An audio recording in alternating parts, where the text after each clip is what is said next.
here to do a video on how I blend my hairline and make my topper look like it's coming out of my head.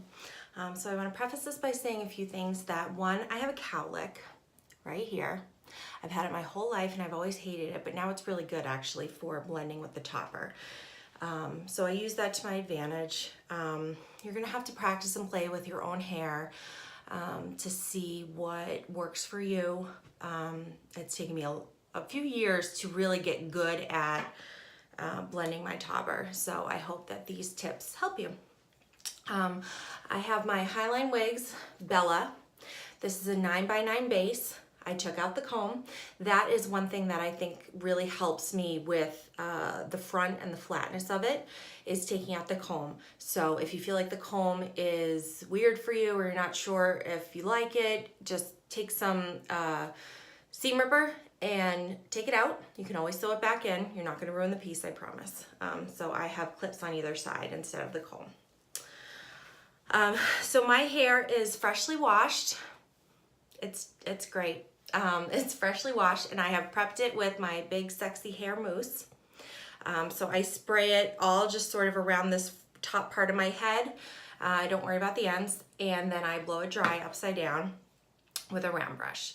So the other products that I have are my trusty Joan Rivers Great Hair Day powder. This is an old compact. I've had it for a year and a half, and there's still a little bit left, so it is expensive, but it's worth it. This is the color Blonde, which you can see is a dark brown. So if you're gonna buy this and you have brunette hair like me, buy the color Blonde. Don't buy the brunette because it's like black. So what I do first when I put on my topper is I want to tease this area to give the clips something good to grip onto. So I can't find my teasing comb, but you can also take a round brush and just sort of, oh nice, just sort of tease. I always laugh. Tease this part, okay? So you're gonna give the clips something to grip onto. Then I brush this sort of front inch down a little bit because we're gonna use that to blend, and I don't want it caught up in the topper. All right, now we take our topper, and I apply mine probably like a finger width behind my hairline, so not quite up front. The other thing that helps me, a side part, okay? This front piece here, like sort of before the part starts, I have in a deep part, and then it sort of travels zigzaggy back toward the center. But parting this front piece in a deep side part will go a long way toward helping you blend it and make it look natural. All right. So this is how it looks when it first goes on, okay? So I've got a light spot here, and we're gonna make it work. So the other thing I do is I take my round brush and I just sort of pull some bio hairs out, all right? That deep part here is gonna help not make it look so fake, like it can when it's a center part or right up against your scalp. So already I've got body here now, all right? And the deep part helps a lot. Then I take my Joan Rivers hair powder,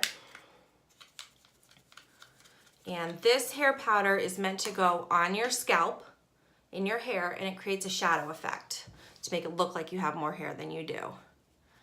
So I just stick it right in there. All right, and then sort of wiggle more bio hairs out. Even if you have 3 bio hairs, pull them out. It goes a long way to making it look natural. Do some more right here. Really get up in there with it. I've said it before and I'll say it again. It's all about smoke and mirrors, all right? You need to create the illusion of a hairline and the illusion of hair growing out of your scalp. And I go under here just in case.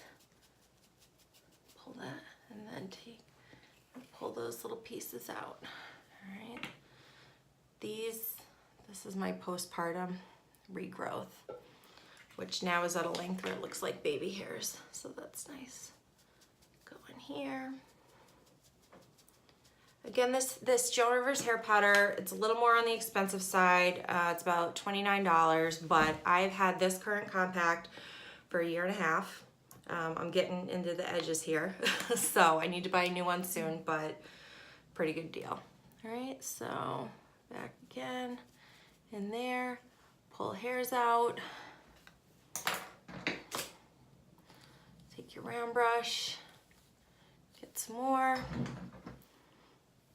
Okay, so the deep part helps break up any issue you might have with the hair, like just stopping suddenly, or where, you know, the part starts farther back on a highline piece. So having a deep part and able to give it a little bit of body and lift like that breaks up the hairline and makes it look not wiggy or weird. All right, so that's it. That's what I do. Practice, practice, practice. It is all about practicing. Try it, you know, on a Saturday afternoon, on a Saturday night, you know, nap times, whenever. Practice with your hair, play with it, have fun with it. Your head shape is different than mine.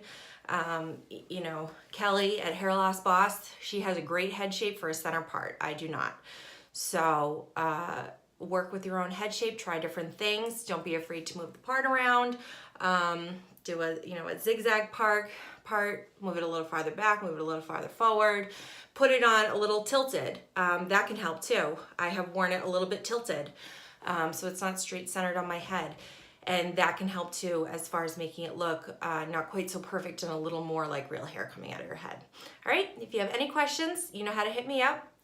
Thanks guys, talk to you later.